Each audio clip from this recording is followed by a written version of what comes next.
Secret friends, unite!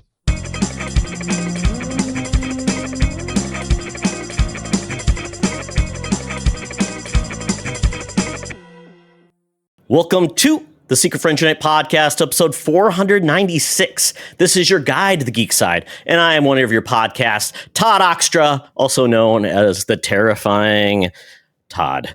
I'm joined by the chilling Charlie Carden as he has relived his high school youth for the last week. I'm going to say that those nicknames were not workshopped, and my lawyers will be in touch. I'm doing great. Here's your real choice in 2024. Attaboy. I saw the shirt about a week ago and had to pick it up. So if you're not watching us on YouTube, you're missing out because snap your fingers.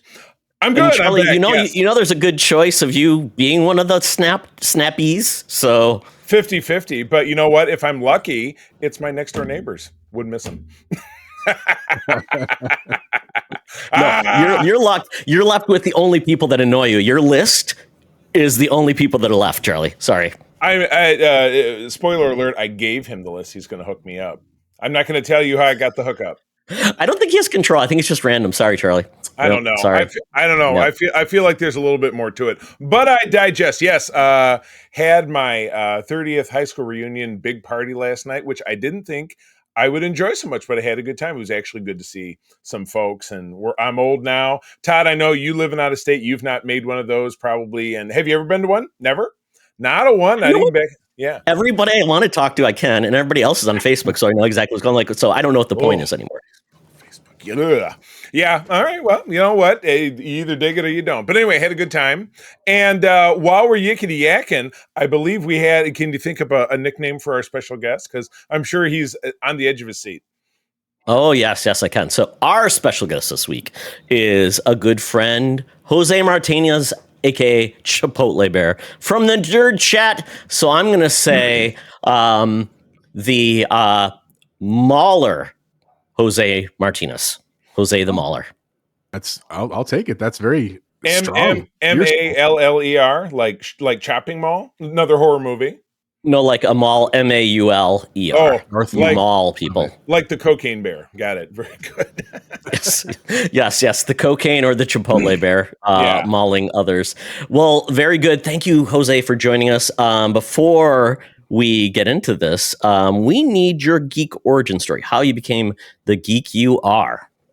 Well, thank you both, first of all, for having me, Charlie, Todd.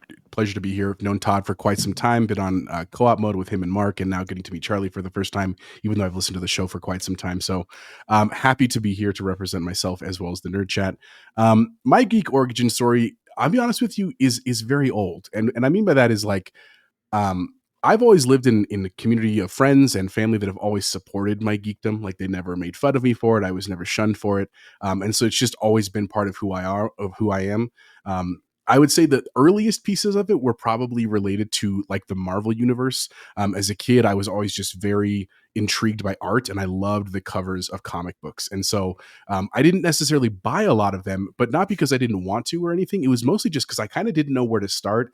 And I have my own personality issues of like being a completionist on some things, and so it's like it's hard for me to start something if I don't know how I can finish it. Yeah. Even now, I take my daughters to the library all the time, and I love walking by the graphic novel section, and I want to take so many, but I'm like, I need like a guide, like I need like a docent to be able to be like, start here and then read these 3 and then these 7 and stuff. So that was probably where it kind of initially started, but even from an early age was also into like video games. My first system was the Super Nintendo that I got when I was 7 years old for Christmas.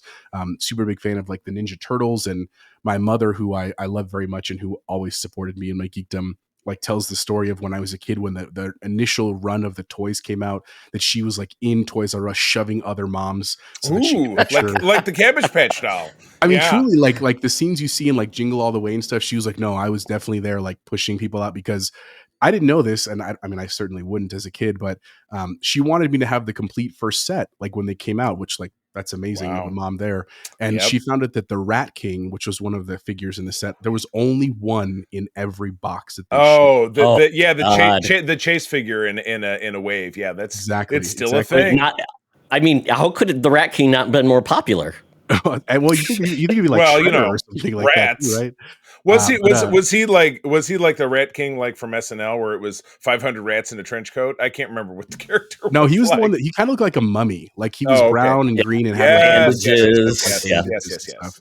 But anyway, so since then, have definitely when I got a little older, because neither of my parents were really into like geek stuff, and I have a younger brother who kind of followed my path a tiny bit, but not really. So it was really kind of all self-involved. Got into like Star Wars, and then really just everything now. And now as I've grown up and obviously have like a career and stuff, I feel like I can enjoy a lot of stuff that I didn't when I was younger, and of course pass it on to my own children. And so that's kind of been my journey for the last couple of years is doing this kind of stuff. Podcasting has been great to kind of relive a lot of this stuff, but also to share it with my family and stuff. So that's kind of my origin story. I love it. Good stuff. Well, it's good to have you here, and many happy returns. Boy, do we have a special movie to talk about for week. Yes, we do. And Jose said, so Jose actually requested, can I be on for Return of the Living Dead? So my he gosh. knew what he was getting into it. Unless he didn't know, and he's like, that sounds cool. Yeah, and I will tell you, this was one of my picks. I missed last week's.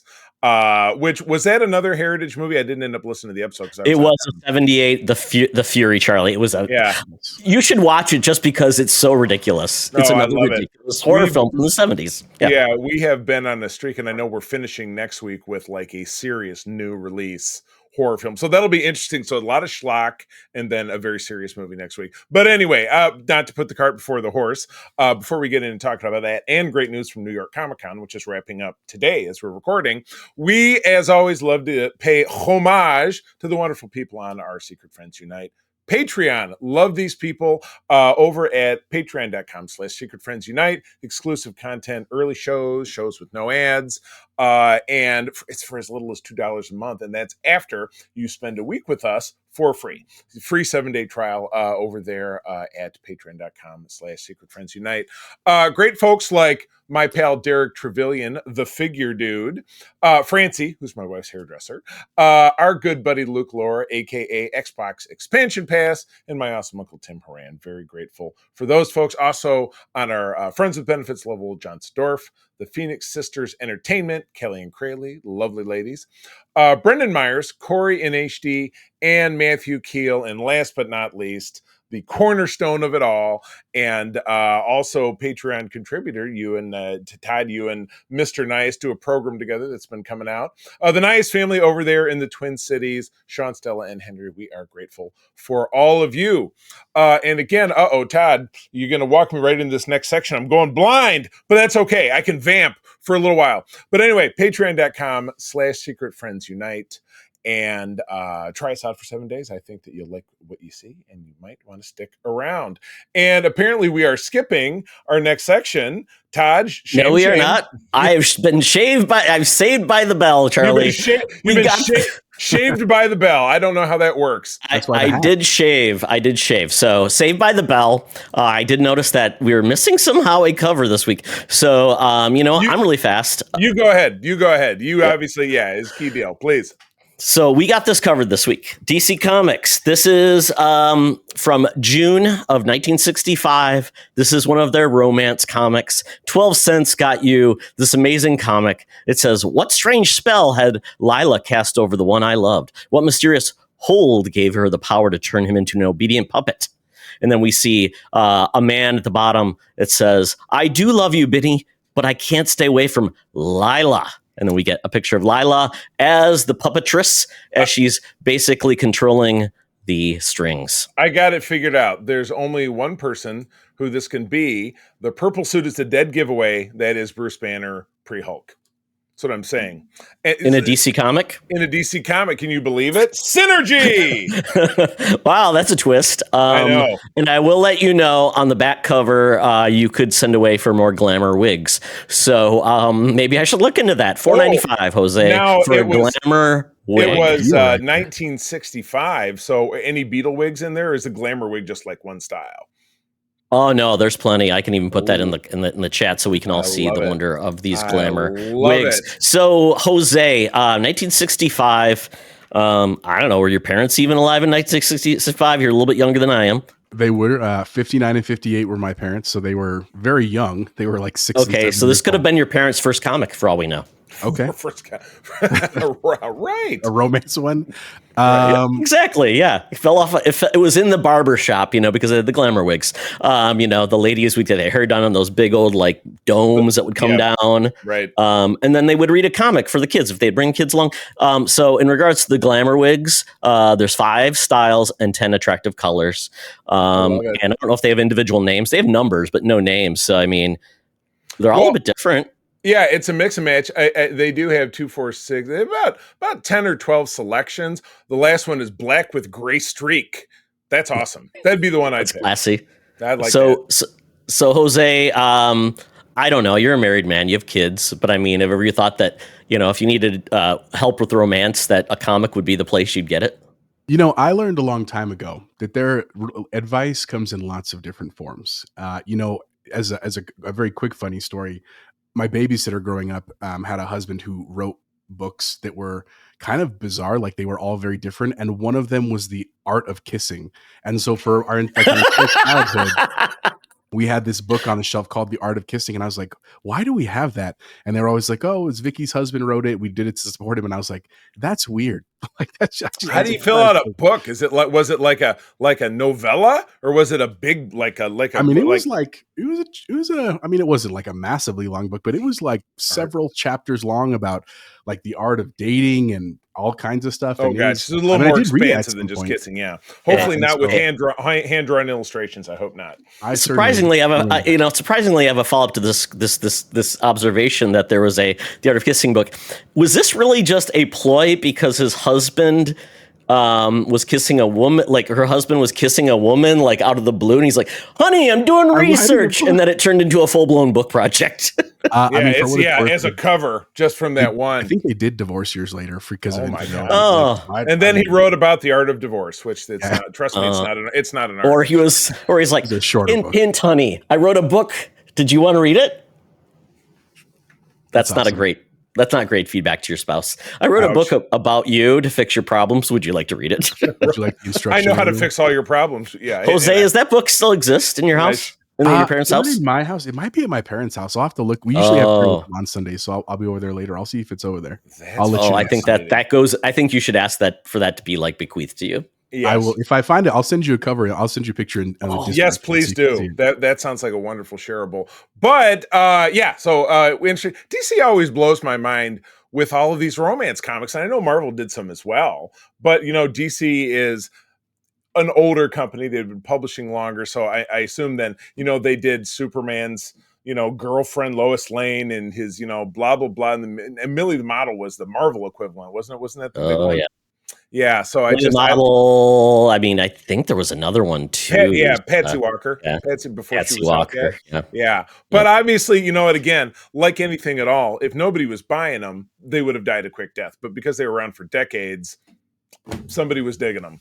It's weird. So anyway, well, you may not know this, and Todd, this might have skipped your mind when we first interviewed our senior news correspondent for her job, but this is what Madam Web used to do for a living. I think she started a few of these books, and we'll give Todd a chance. I thought you were going to say wig model. Yeah, I think she did that too. We'll give Todd a chance in the break here to come up with one of Madam Web's titles. But anyway, as I had mentioned, we have a wonderful news correspondent, Madam Web, at 124 years young. She's down at the corner of Hollywood and Vine with the latest scoops for us. Let's go check it out. Now it's time for Madam Web's Rumors and News. Take it away, boys. Thank you, Madam Web. Yes, Charlie was kind of spilling tea on your old job. You were the romance consultant for DC's comic line. You would point out all the things that were wrong with their approach to romance. You were like, no, women have to manipulate, men have to cheat, because that's my experience, and that's how you make it realistic. And you leave all of these readers coming back for more because they've been disappointed. That's what they want to read about. It's the sizzle. Sell the sizzle, not the steak. If they're happy, they're not going to read a romance comic. So you got to make them unhappy. Yeah. Wow. That is marketing 101. All right. Well, New York Comic Con comprises a lot of what we're going to talk about here, but we had a couple of great trailers. Todd, up first, and I know you love monkeys. So what do we got going on here with this Stephen King classic? Yeah, so Osgood Perkins, the director of Longlegs, which we truly enjoyed, which was just a freakazoid movie. So much. Yeah, so crazy. Yep. So he is directing this adaptation of the story, The Monkey. And that was, I think, is part of like a story collection. Was it? Like 12? Like the novella, like the body was a novella that became Stand By Me. It was like there's a collection. It's called like 12 Hours to Midnight or something like that. Can't remember what it is, but this story, this trailer, I don't know. Hopefully, everybody got a chance to watch it because I like the tone. It's really off kiltering. It's like it's comedic at points and it is horrific at points. Yeah, and essentially, this is where it is. So it's produced by James Wan too, but Theo James from the White Lotus plays a man whose family has been terrorized by a malevolent monkey doll. Every time the mysterious doll clashes its symbols, someone dies, and according to the poster for the film, everyone dies. And that's blanked up. Here's the first teaser for the movie. Yeah. Oh my God. So some of the deaths we did see. Now I thought I caught Tatiana Maslany in there. Is she part of the cast, or maybe just in passing? Because it was a lot of. She is in it. Christian Convey from Sweet Tooth, Tatiana Maslany from She-Hulk, Elijah Wood is in this, Colin O'Brien from Wonka, Rowan Campbell from Halloween Ends, and Sarah Levy was the woman that was closing like the cabinet with the monkey in it, which is kind of cool, from Schitt's Creek. Oh, very nice. So we saw a lot of random deaths. There's a guy who's running, but his head is engulfed in flames. This one hit a little close to home. I was at a Hitachi restaurant in Wisconsin. Hitachi? Yeah, Hitachi. Hibachi. Yes. That would be hibachi. You see, there's something wrong with your ears. Earlier this week when I was you said Hitachi, the TV company, and there was a Hitachi on in the background. See, I'm doing the weave right now. I'm going to bring it all back together. Bringing it back. Yes. Okay. Well, yes, you see that in the course of this, a knife goes awry, and you see somebody's throat gets cut. There's like a lot of bad stuff, and this was only a minute 30 trailer. So this is coming out in, did I see February 21st? Oh, right in time for my birthday. I love it. Happy birthday to me. Yep. The great part too is the song for this was "Let the Good Times Roll." It's an old classic, which is great because it's like, oh my God, you're seeing all this craziness plus the tone.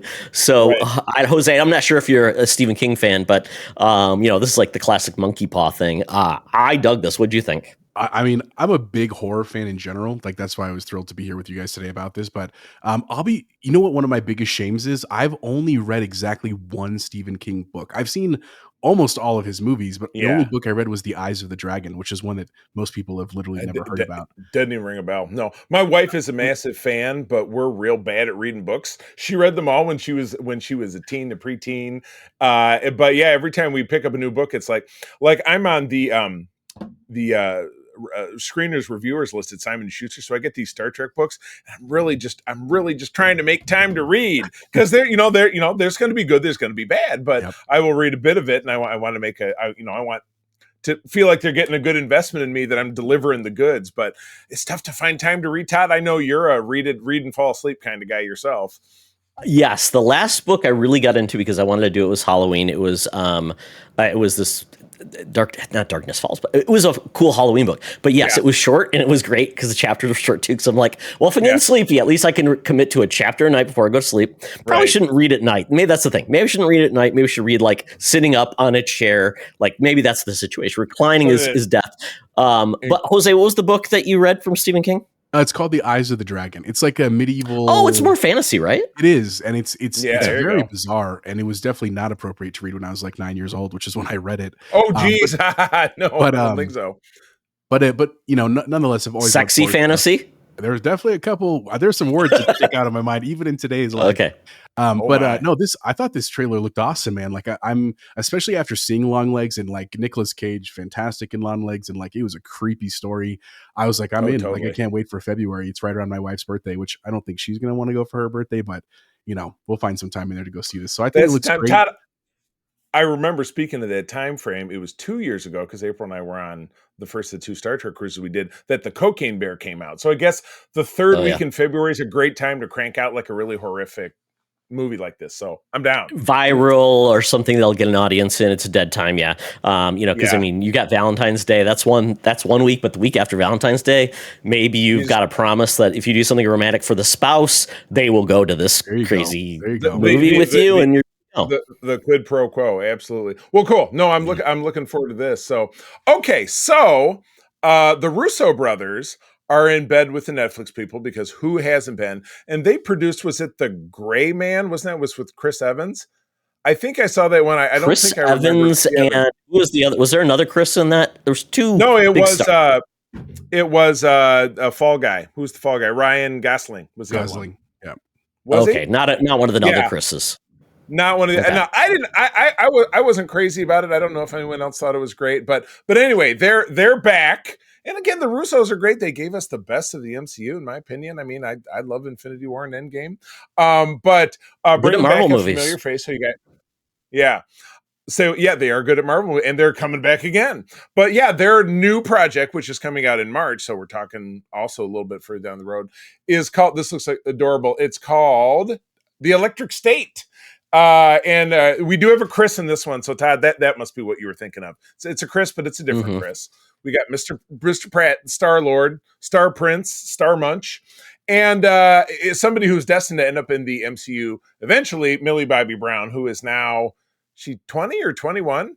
I mean, she is funny because when we met her, Stranger Things was 10 years ago. 18 years ago when Stranger Things launched. It feels like it's been a billion years. Yes, it does. It feels like it's been at least 9 or 10 years since we met her, and she was 11 because she was number 11. But I feel like that's how old she was. That's how old they all were. But now she's probably grown. She's 20 and married to Jake Bon Jovi, John Bon Jovi's son, which is just crazy. That's right. How bizarre. But Millie Bobby Bon Jovi. I love that name. I want that name. MMBB, right? Millie Bobby BJ. Brown Bon Jovi. Bon Jovi's all one word because that's his legal name. But it's not Bon the band. Jovi. I assume she just changed her name to the name of the band, though. Why wouldn't I think you? she did. I think I'll marry Liv Tyler and change my name to Charlie Aerosmith. What do you think? There you go. Exactly. Todd, Insane Clown Posse. That's my last name now. Oh my God! All right. You married I married for love. I married a juggalo. The Todd Oxford story. Yeah. So anyway, direct to Netflix. This has to do with in a world where I could be that guy. In a world where the Earth is a robot covered wasteland. And the design of the robots in this looks is this come from a video game or something? Graphic novel. I'm sorry, it says based right on a graphic novel and by Simon Stollenhag. So not just a graphic novel. Yeah, there's a name that rolls right off. So this takes place in an alternate 1990s. Everybody loves the 90s. That has survived a robot uprising that started when the animatronics developed by Disney for Disneyland. Well, that's a little bit of a poke because it's Netflix. And specific. Wait, they even call out Disney? I didn't even realize that. I'm reading what's right here in the article. Yes, absolutely. So yes, they they rose up. They gained sentience, and they managed to, They managed to obviously push the robots off into the wasteland, so they're in exile. But Brown plays Michelle, an orphan teenager who then hires a smuggler named Keats, who is Chris Pratt, to get her across the wasteland and find her brother. So it's an adventure tale. But look at this. The last title card on it was this cast. Kehu Kwan, Jason Alexander, Giancarlo Esposito, Stanley Tucci as Dr. Evil. Did you catch that? The jacket he was wearing? I was like, oh my goodness. No, I didn't. Oh. This says Woody Norman. I swear it said Woody Harrelson, but maybe that's what my brain wanted it to be in the title card. But yeah, and Alan Tudyk, Jenny Slate, Woody Harrelson, and Brian Cox voicing the robots. So there's two Woodies, but not the Woody from Toy Story. So holy cow. Looks like fun. My wife loves Netflix movies. I haven't seen a great one in a while. They're usually pretty bad, but this is obviously an epic. So hopefully, and it's written by McFeely and McManus, the guys who did Endgame. So Maybe And it'd be Alan great. Silvestri is composing this, who also did the work on Endgame and Infinity War. Yep. So based on that, if this isn't great, I'm going to be pissed because it should be, right?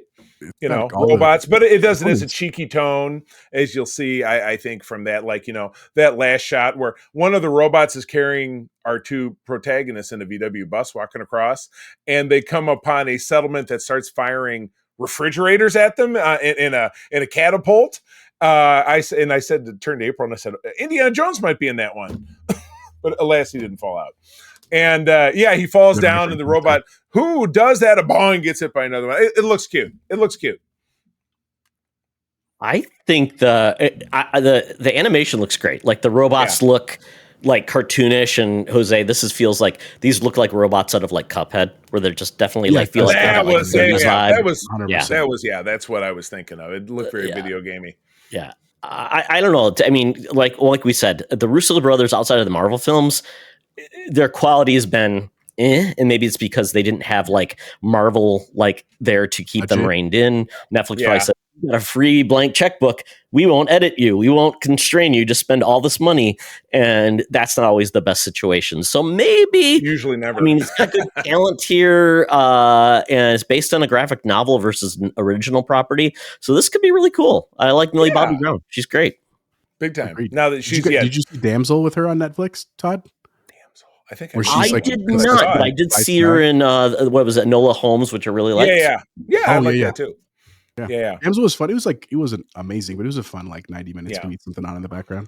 Yeah, she's got good stuff going on, and you know, there's still more Stranger Things out there, right? Didn't they shoot it like 8 years ago, the last season? Yeah, it's coming. It's coming in 2025 finally. But yeah, I mean, the fact that she is 20 years old, I feel like she started. We saw our first one. She was like 11, which is just crazy. Exactly. This is a very bizarre. So it looks like fun. All right. Well, New York City Comic-Con, New York Comic-Con, wrapping up as we're recording this on a Sunday. And there was a lot of stuff. Todd, give us a taste. What's going on in New York Comic-Con? Oh my goodness. Well, Jose, hopefully you're locked in your chair. Your socks are firmly on, because this is kind of crazy. New York Comic Con has really become like probably the second biggest show from like a big event announcement that's not like owned by like D23 or something like that. Right. So they really brought out the stars. We got like production companies are back again. So Marvel had a lot of appearance, but the big thing was they did have a panel for Daredevil Born Again. And the cool part is that they released, they have a release date now, which is amazing. And this is the series that's like 22 episodes on. Oh, wait, I'm wrong here. So they actually talk about this. So instead of 22, they filmed both seasons together, essentially cutting it in half. Because remember when they said like 22 episodes, I'm like, 22 episodes. Huge. That's ridiculous. They started shooting it, and it was right at this hinge point where Secret Invasion had come out. Marvel's the love for Marvel couldn't have been any lower. And I think Feige walked on the set of it and said, "Cut it off. We're starting over." It's a reboot. They're rebooting it. Yeah. They restarted this because we're like, it's not a good vibe. We don't like it. We're starting over. And they did. And now we're moving along to the point that, you know, you can see obviously in this image here, we've got John Bernthal back as the Punisher. I've now read that Luke Cage and Jessica Jones will be back in the second half or second season. Really? They're going deep. They're really going deep. Okay. Now I will preface that I will call it a rumor because I don't know that I've seen it around in a lot of places. So that is a rumor that they're looking to. Is Iron Fist responsible for it, Charlie? He's like, I hope not. Bring me back, please. Bring me back. God, he's such a low rent Tony Stark. He's like, oh, the Rand Corporation. Yeah, exactly. But anyway, March 4 is that the date we got here? March 4th. It's season 1 consists of 9 episodes. Season 2 already greenlit. So I'm guessing they just continued to film the 22 because that's what he said. There's going to be a 22 episode season. I'm like, nobody does 22 episode seasons. Exactly. So that's what they're doing. Not for streaming. They just turned it into seasons. Makes sense. Obviously, people are now conditioned to shorter seasons, and it gives them more content. They can break that, get their costs spread out over 2 seasons, which isn't a bad deal. I mean, it's not like this show will have a lot of CGI. Most of these players are of like, normal human abilities. I don't think Right. anyone announced the season will really truly be like a super powered individual. They will have elements of grounded abilities and things like that, maybe with a little like Matt Murdock has this thing. But I'm hearing about the Yeah. villain is going to be a new character too that's being Oh, brought. I okay. think his name was like Karma or something from the comics. I'd have to look it up, but basically it's Boy, another Boy new George, Karma, Yes, Chameleon. All right, because looking forward to Born it. Again was a classic Daredevil series where after all the bad crap that happened to Matt Murdock, basically Karen basically sold him out for drugs and Right, leaked his yeah. identity. Yeah, Basically, the Kingpin beat him to Kingpin. death. Yeah. Yeah, it's all this bad thing. So it was about Matt Murdock coming back and coming to light. And the bad part is, I hate to say this, I was not a big fan of how they handled Elektra. With the Netflix series. So and she Yeah. was killed in the Defenders, I believe. Wasn't she? I mean, I think What so happened? because that's the character's classic arc. She comes on, she Yeah. gets murdered, and then she comes back. Which is what they did in Excluding the Bullseye. Yeah, they did. They Yeah. did in the Ben Affleck kind of one and done in 03. Yeah. Yeah. So Yeah. I don't. I remember not much about those Netflix series at all. They're all over on Disney Plus now. So First they season was all transitioned. amazing. Yeah. Yeah, and Jose, I mean, what do you think about this? Were you fans of were you a fan of like the Netflix series that when they came out? Oh, I was absolutely. I loved Daredevil was awesome. Like Yeah. that fight scene in the hallway was one of the best fight scenes early on in like the MCU, even though it wasn't technically the MCU at that point. And I liked Luke Cage a lot. Jessica Jones, like I liked the character. I didn't think the show was like my favorite. And I really, really wanted to like Iron Fist. Like I was Yeah. so excited to see like I a know. true rendition, and it was just And lacking a little bit. it truly was not. Yeah. Especially since, Power Man and Iron Fist is such a core 80s and, a buddy duo drama, or a title Yeah. that we had. So yeah, it sucked that they got it wrong. So, yeah. I love Luke remember Cage very just because little. I felt like it nailed like that aesthetic of like urban, in their inner city culture really well Yeah. with music and the characters. Marshala Ali, and then Yep. what's her name? And then it's there's just It's yeah, because she was in Star Trek, and she was more recently in oh my god, Alfre Woodard. Oh, You think yeah, of Alfre yeah, she was Woodard. amazing in it. And then you brought in what's his name? Shades. Love that guy. He was just anytime he shows up, he's bad news. I just loved how they handled that. Yeah, that was really well done. So, but again, those are all on Disney Plus now. So does that make them canon in some weird way? I'm just not exactly sure. So who's to say? Who is to say? I will do a recap, or I'll do a like the what happened on previously on season 2 and season 3 of Daredevil. Also do the same thing for Punisher because I really wasn't a huge Punisher fan, so I'm going to watch those just to get prepared. That's smart. Well, and we'll talk about this off book, but we could do a little run up, maybe pick key episodes to watch and talk about them on the show in the Thunderdome. Who knows? Something to get the rest of everybody ready. But regardless, all right, I'm going to blast through this one right quick. It's a 1-2 punch about Star Trek, which of course we'll do a deeper dive when Peter and I record Code 47, which will be out next week. But there was a Star Trek panel. Star Trek's their branding now is the Star Trek universe. They have an umbrella where they talk about all their shows. We've known about the TV movie of Section 31, which is bringing back Michelle Yeoh's character of the mirror universe version of Georgiou, which is her character from the first season of Star Trek Discovery. And this character also came from that season, but she ended up in our universe.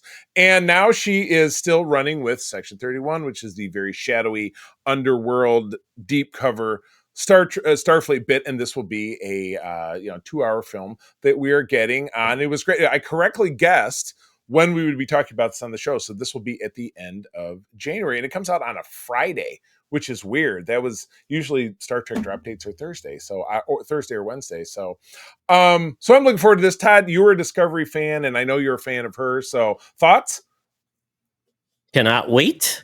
So Jose, I will say, if you are you a dabbling Star Trek fan, or is it not in your wheelhouse? I am dabbling. My mom actually was a huge Star Trek fan, so like, cool. we're talking like Shatner Star Trek. So TOS, But as like secondary to that, it's always piqued interest. I mean, I was always a Star Wars fan over Star Trek, but it's not that it's not like I'm loyal to one and not to the other. It's more of it goes back to that completionist thing where I'm like I'm missing so much of the backstory that it's hard for me to find a space to come in.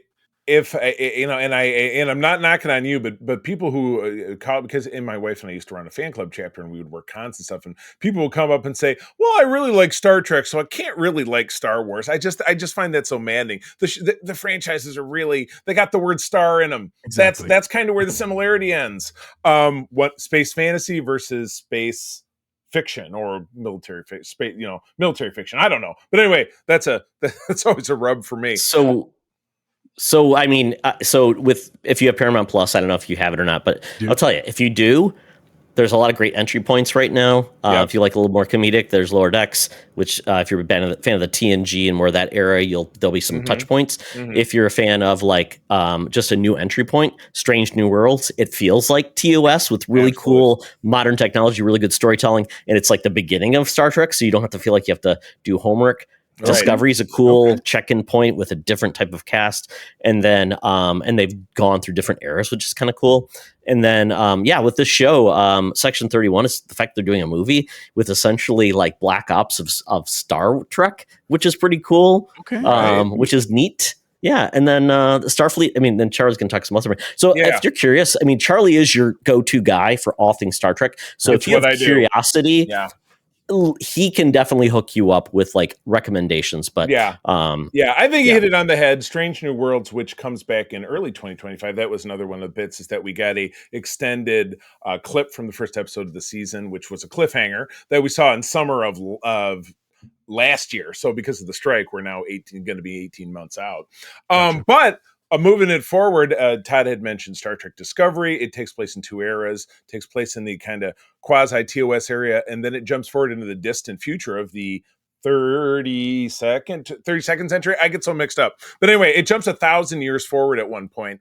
And when Discovery wrapped up, the Federation had kind of rekindled, and Starfleet Academy had been closed for 1,000 years because Earth wasn't part of the Federation anymore. Well, kids didn't want to go to class anymore. Yeah, exactly. Yeah, it was Jose. The kids, they didn't want to learn. They needed administrators to come in and reopen the academy. It was space COVID. But this show, which we're going to get probably in 2026, they're telling us, this is always so crazy to me, has been greenlit for a second season, which is like, so here your second season in 2028.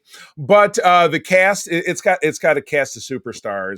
Holly Hunter, recurring villainous character played by Paul Giamatti, Robert Picardo, who played the Doctor on Star Trek Voyager, who I've met several times and is a hilarious guy, reprising that role because the Doctor was a hologram, so he'll be alive in 1,000 years. And then obviously a cast of young, fresh-faced cadets, young people. But they have added Tatiana Maslany, who we were already talking about earlier in the show. Man, she's busy. She's everywhere as a character in Jose, I'm loving your background because I was trying to figure out what's going on back there, and that you must be in your kitchen. But it's cool. My bar actually is. Oh my gosh, that is awesome! You just had the bar. So will the bartender? Jose's wife shows up every once in a while to grab a beer or something. So in this case, she looked like she was putting away the Bloody Mary mix. I don't know. That's cool. Absolutely. I like it. But anyway, I digress.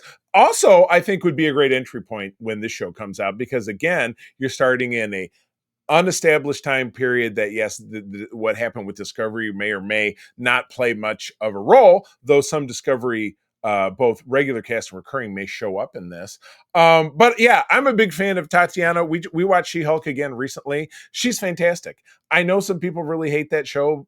I don't know why, because it was a blast. Tatiana also made the exceptional Orphan Black, which was a series on, I think, BBC, either BBC. Where did we watch it? It was on AMC. Because there was a spin-off series, which we watched. It was only 8 episodes called Echoes, which had Kristen Ritter in it. Getting very excited about it. Ended on a cliffhanger, and then it got canceled.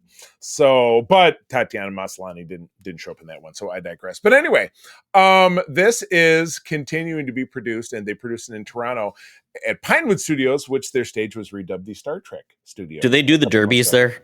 Yes, absolutely. I think that'll probably be that's a Cub Scout. That's a Cub Scout deep dive. Pinewood derbies. Well, it's not that deep a dive, but yes, Cub Scouts is.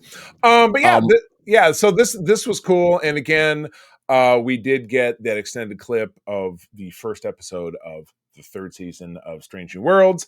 We got another clip of Star Trek Lower Decks, which comes on this week. Comes out this Thursday. Todd, are you ready? Are you giving Lower Decks a try again? I will try again. I'm going to watch it in a different setting. So Jose, this one's a little bit irrelevant. This is by the guys who made Rick and Morty. So the humor is a little. It's definitely jarring when you think of like what Star Trek you normally think of as like people are reserved, everyone's behaving, and this is more like Rick and Morty where people are a little bit more callous, a lot less, less filtered. For sure. They like to screw each other, or they like to do goofy things. So I'm going to try to live love again after I've watched more Rick and Morty and Solar Opposites. So maybe that's where I'm lacking at. But the other show that I think you might like because you have kids, and that is Prodigy, which is animated, and it's on Netflix. You could probably watch that with your kids and introduce them to Star Trek. That's a fun one. It was produced over the last couple of years. They did 2 seasons. It was a victim of the strike in so much that CBS sold it off to because they wanted to diminish their own losses from what was going on. So Netflix picked it up, and then they published the second already completed season. So there are 40 episodes, 22-minute episodes over 2 seasons, and it's a great romp. It's a cousin series to Star Trek Voyager, so it continues the story of some characters there. So, all right, I've done a whole lot of talking. Todd, what else we got? Okay, so it's amazing when Comic Cons actually deliver comic book news, and it did. So we're going to talk about a comic book that it came out. So it's interesting with there's a little, sometimes there is synergy with the MCU and Marvel Comics. Sometimes it's for a reason, sometimes it's not. But this is essentially looking to make Doctor Doom big in 2025. So the next big thing panel at Marvel, they typically do that, talking about like future storylines. They're going to be doing a 5-issue limited series called it's called The Rise of Emperor Doom #1. It's got Ryan North, Fantastic Four writer, and then RB Silva is doing the art, which is pretty cool. And there has been an Emperor Doom before. It was like a one shot, I believe. It was like a novel. I read it fairly recently because it was part of a compilation. That was a West Coast Avengers compilation. It was the late 80s. And it was Doom took over the Earth. He completely enslaved the population just using his mental powers. And then the event, I think Wonder Man he was like in a coma or something. He was in a coma or taking a nap or something. He woke up and he wasn't affected. So then he had to break the spell of certain other characters so they could go back and undo the whole thing. It was very comic-y.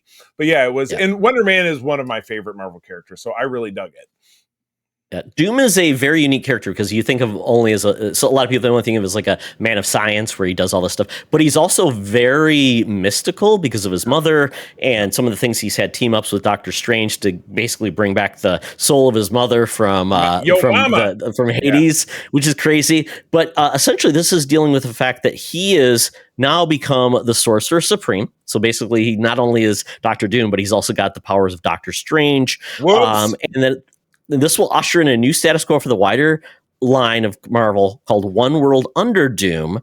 And basically, after Doom has declared himself emperor, essentially, some heroes may align with him because, like, maybe he could do a better job than we're doing because, control, and others will not. And so this is the first time that Doom has been a central antagonist since 2015 Secret Wars as well. So that's something Marvel typically does. We'll basically, we're going to put you in the back burner because we've gotten a little too much of you as a threat, and we'll bring you back. It's like X-Men with Apocalypse or like Red Skull. And at this rate, they roll them out once every 10 years because, this is 2025, 2015. Got a lot. Secret Wars, yeah. So get ready for his next great appearance in 2035 in something. Just good timing. Yeah. Yeah. And then Marvel is building on its Ultimate line, which is funny because you think of like, oh, this is the second attempt at the Marvel Universe. Right. And they've already launched that. It's kind of an interesting take, once again, on the Marvel Ultimate Universe. And they do have an X-Men book. They have a Black Panther book, Spider-Man book. Yep. X-Men. Is there another one? Fourth one? X-Men? Yeah, X-Men. Yeah, I think that's X-Men Avengers? Is there an Avengers book? No. X-Men, Spider-Man. And their Avengers one was always Black just called Panther. The Ultimate, so maybe it's just the Ultimate Ultimates, something like that. Yeah. So So now we're getting a new comic called basically Wolverine is going to be introduced, and it's in a Ultimate Universe 1 year in one shot. So basically, we're going to have Wolverine show up, his character, what's different about him.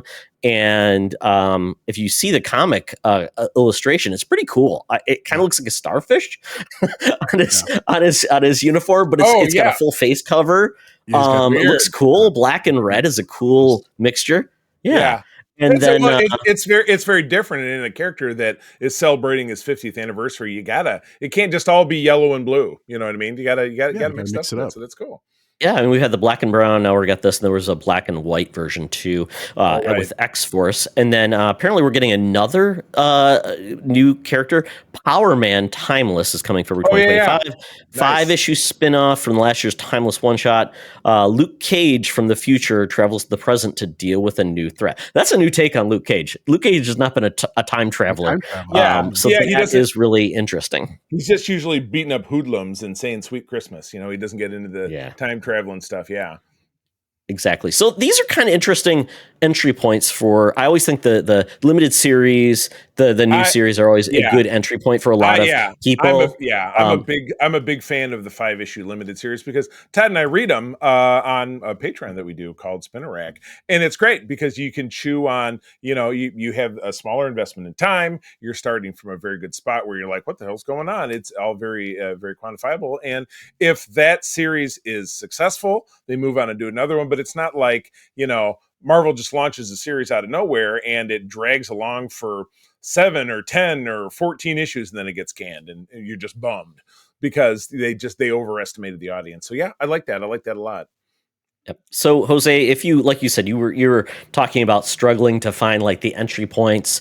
Obviously we can, I'd say watch Spinner Rack if you want. That's a great way because we cover essentially like the storylines, which is great from different books.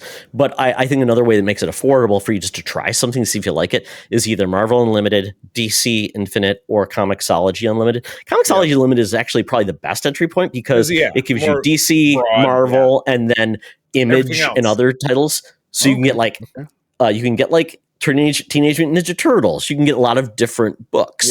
And it's also for your kids. So if you have it, if you subscribe to it, it's $6 a month. Your kids can also read it on like their Kindles and things like that because it's through Amazon. Sweet, so awesome. And it's just called it's called Comixology Unlimited in name only. It's just Kindle because they had an app, the app got bought and then they just kind of dissolved it down into their own thing. Whatever. Who cares? Good to know. So.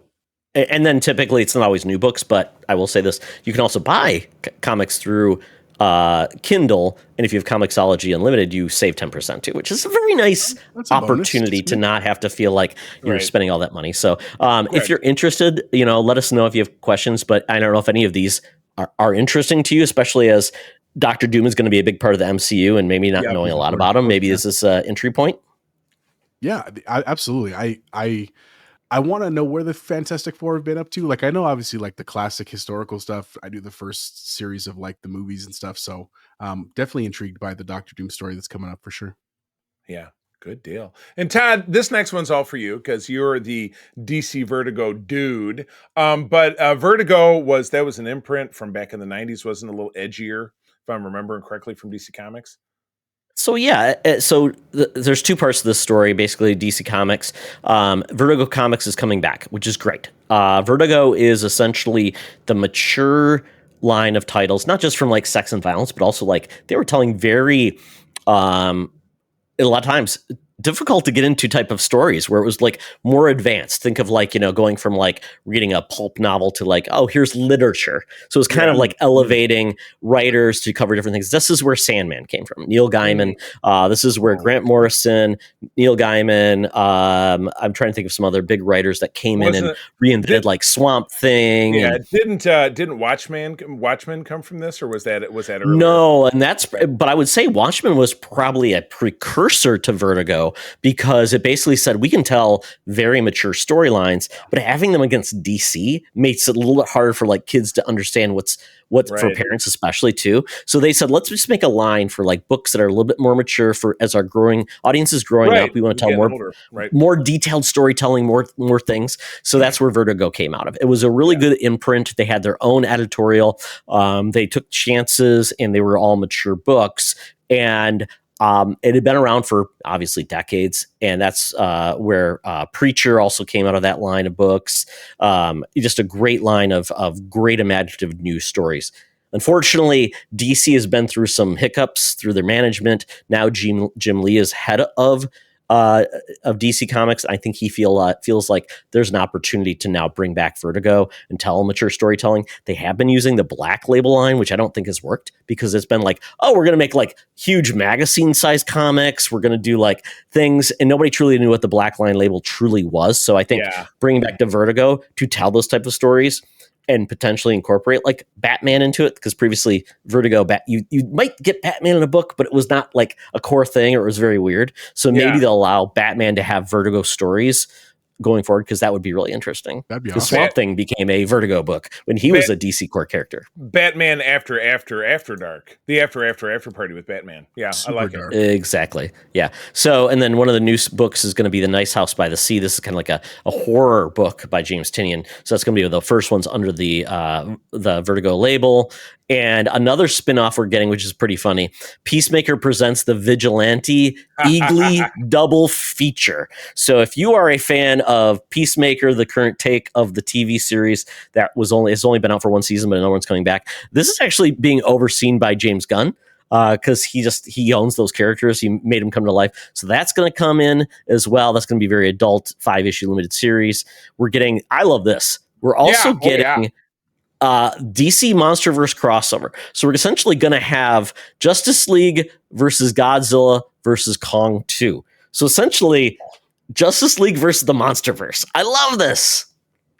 Jose, you smiled when I said that. What do you think? That's fantastic, man. I admire what they've been doing with the Monsterverse between all like the show and all the movies and everything, and finally a through line of stories that are kind of akin to what we got in like the 70s and 80s of Godzilla, where there were just so many, and then there was we tried a couple iterations and now we're back. So this is awesome, man. And Justice League versus them, like, I just want to see how that story comes together. That sounds fantastic. Yeah. That sounds fun. We get kind of hard to work it into something canonical, but it's like, who cares? I like the throwaway element of it is what makes it fun to read. Just have fun. I think we're all just waiting for King Kong to show up as a member of the Justice League. Why not? You bet. Put him in a Superman suit. Good stuff. All right. Well, I've got one more story that's really important, because this is a big one. We're getting a Hush Volume 2. So essentially, sequel to the Hush original series. Jim Lee and Jeff Leb are returning. So the original creators of this comic. This really made Batman shine when his take on those characters brought in Tommy Elliott, who is a childhood friend of Bruce Wayne, and maybe was inspired by the Rat King, Jose, because he was also wrapped in bandages. There you go. Maybe it was the Rat King. It was the Rat King all along. And I'll tell you, if I've read that story, it's probably been 15 years, so I don't remember anything about it. I'd be willing to read that again, and we can talk about it on Spinner Rack. I'd be interested. It was great. Yeah, Tommy Elliott was a great adversary to Bruce Wayne because of their complication in life, but he also was kind of like a genius, so he could manipulate certain characters. Like we saw like Superman being overtaken by green kryptonite. We had Poison Ivy being elevated. Yeah, great line, great Jim Lee art. So he's very excited about this. He's kind of like a Batman-ish, like Lex Luthor. He's saying like the mastermind. Kind of, yeah. Yeah, that's kind of cool. Absolutely. I like it. Yeah, good deal. All right, well that's the wrap of what we've got for New York Comic Con. If we missed something, listeners, this is your chance. Hit us up on Threads at Secret Friends Unite. Or over on our Discord, let us know if there's something else that you want to talk about. Keep the conversation going. But that does take us out of the news. Todd, I've got to get out my phone, got to get out my Fuber app, my Feeble Uber app, because the Geek Easy awaits down in Scugtown, Nastyville. We got this gross cab pulling up. It looks like it's from the 70s, smoke belching out the back.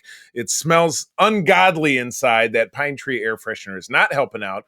But he does have the AM radio at full blast. And as always, I hear this commercial. Hey, Secret Friends Unite, let me tell you about Zencastr. We use them for our show, and now they're supporting us. Zencastr is now the all-in-one solution making podcasting easy. It's the ultimate web-based podcasting solution. Provides high-quality audio and video podcast production and hosting. With a full suite of professional tools, podcasters can seamlessly record, produce, and publish studio-quality content, all from one dashboard. Being a creator has never been easier. And we chose Zencaster because of the ease of use, high quality output, and it makes it super easy for our guests to come on. We had multiple solutions we tried before, and Zencaster has just been the best fit for us. Why Zencaster? It's now super easy to record a podcast with Zencaster. Log in using your browser and start recording a high quality podcast right away. Record studio quality sounds and up to 4K video with your guests. Feel a sense of Zen knowing Zencaster's multi-layered backups ensure you always have your recordings in the highest quality, even if the connection is unstable. Have you ever worried what you sound like? Zencaster's post-production process makes you sound buttery smooth. It automatically removes those ums and ahs in your recording. It removes those awkward pauses in conversation too. Set the right podcast loudness and levels while reducing background noise with a click of a button. So if you're interested in making an easy, high-quality podcast just with the click of a browser button, go to Zencaster.com/pricing and use my code SFU1. You'll get 30% off your first month of any Zencaster paid plan. I want you to have the same easy experiences I do for all my podcasting and content needs. It's time to share your story. Now back to the show. Talk nerdy to me. Talk nerdy to me. Welcome to the Geek Easy. This is the place we go to drink, geek out, and ultimately not get food poisoning. This week, Jose, what are you geeking out about in the world of nerd? So as I was telling the fellas before we started the show, I just got back from Disney World with my family. We're big Halloween people. We've always wanted to be there for Halloween, and we got to finally do that last week. Even with all the hurricanes, thankfully it was a safe trip and everything. And so I didn't have a ton of time to like watch and read because we were out obviously doing Disney stuff. But we as a family have made a really concerted effort to try to read a lot in the last like year or two because our daughters, they're 7 and 9, are learning how to read. And so we're trying to develop that love of reading early. And my wife, the one that you saw in the background a minute ago, they came back because they were at the library today getting books for the week and stuff. So we've been trying to read a lot. I like to read a lot of horror because that's just the genre that I enjoy, in addition to like comics. And so I've been reading, I finished a book by Riley Sager. He's like a horror author. I don't know if you've ever heard of him, but it was called Middle of the Night. Basically like a friend is camping out with his best friend and he wakes up in the morning and his best friend has disappeared. And then it fast forwards into the future. And the question is whether the friend died when he was a kid or if something else happened, and very esoteric and stuff, but it was very, very good. Riley Sager is one of my favorite authors. So I finished reading that. And then in terms of watching, thanks to Bacon, my co-host on the Nerd Chat, he recommended The Penguin. I'm a couple episodes behind, but we watched the first two. I am too. No spoilers here, but man, I watched it on the plane because it was like perfect to watch it at night and stuff. They have it on the plane, or did you download it? You probably had it on your iPad, yeah. So on my iPad, but fantastic, man! Like wow, like it actually made me want to go back and rewatch the movie. So I downloaded 3 episodes. Got back to Denver and I was like, I got to watch this movie again because I just want to make sure I'm not missing. I know. I feel like I should do the same because that was very famously, Todd and I always quip about this movie. We both had bad experiences when we went to go see it. He saw it in the worst theater in the world. I saw it on a Friday night after a long trip and I slept through a good portion of it because I was exhausted from the week.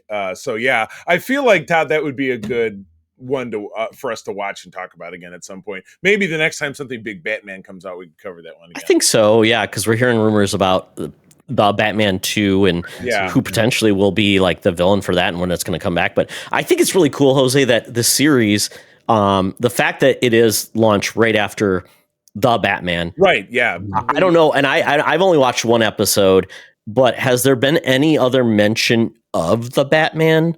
Except for he's on TV, or I think there was in the second episode because that's what we've seen. I think his name gets dropped.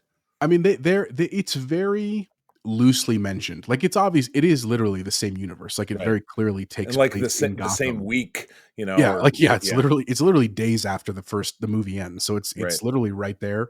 But it is also pretty self-focused, which I really like. Like not that I don't want it to tie to Batman, and I'm guessing that as we get to the end of the season, there'll be a lot more tie-ins because I think it's going to lead into the next movie. But it's very good, dude. And like the villain, I don't want to get into that too much because that's a little bit of a spoiler. So good. Like I just finished episode 4, and our friend Chris from 1H1D, he was like, dude, as soon as you finish it, message me. And It's fantastic, dude. But it's also like great acting. Like it's very believable, and you're like really feeling for the characters. So highly recommend if you're a fan at all of the Batman, or if you haven't seen it all, check it out on HBO. Absolutely great. The other thing, real quick, that I was watching was a horror movie from a Spanish director called Terrified that came out in 2017. I had never heard of it, but my coworker, who's a big fan of horror, she gave me her Shudder account, so I've been watching it on Shudder there. Okay. And it was scary. Like I love horror movies, but I don't usually see ones that kind of like freak me out. I just something I have on, but this one I like finished and I was like, I feel uncomfortable because it was very, very creepy. So if you like really scary stuff, it's called Terrified 2017, and the director is Demian Rugna, Rugna. Oh, okay.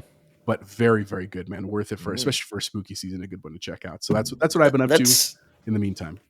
Good deal. That's an unfortunate name now that the Terrifier is getting all this publicity. Right. So people are like SEO, like Terrified. And it just takes you to Terrifier. Oh, yeah. That's what everyone says when it's like Terrified. They're like, "Oh, Terrifier." I'm like, "No, that's great too." I like Terrifier. People are very happy about that. But this is totally different. The one I watched didn't have a clown in it. What are you talking about? Where's the clown? Yeah, Jose, right. Be careful. Maybe there's a clown in Terrified as well as Terrifier. No, unfortunately not. Okay. It's funny, the fact that How I Met Your Mother, we don't find out that the mother was a crime boss before Ted met her. So that's like the big she was an Arkham loop together. Yep, exactly. Yeah. Oh, yeah, I'm undercover, and she actually didn't die of cancer. She died because of a mob hit. So There you go. I brought it full circle. It makes that show so much deeper. You look for the deep cuts. Right. Oh, look, there's a hitman in the corner. Digging deep. It's everywhere. It's everywhere. So that's my conspiracy theory. I'm going to see if I can make that happen. Oh, well.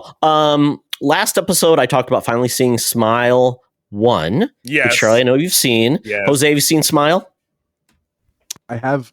It's been a long time. And it was like one of those where like, I think I fell asleep through part of it just because I was watching a bunch of stuff. I do want to go back and watch it with the sequel coming out. So Yeah, same. Well, that was my motivation to see Smile 1 last week. So I saw Smile 2 on Friday, took a day off of work. And it's funny, Charlie, because we talked about Trap, and the Smile 2 also features a pop star protagonist, which is so funny. I never thought we'd have pop stars being part of like horror movies. It's all because of Taylor. Yeah, we wanted to go see this one Thursday night, but it was playing at like 9, and it's a 2-hour movie. Like there'd be no way. And then we were tied up all weekend with stuff for the reunion. So I have not yet seen it. So yeah, keep it light.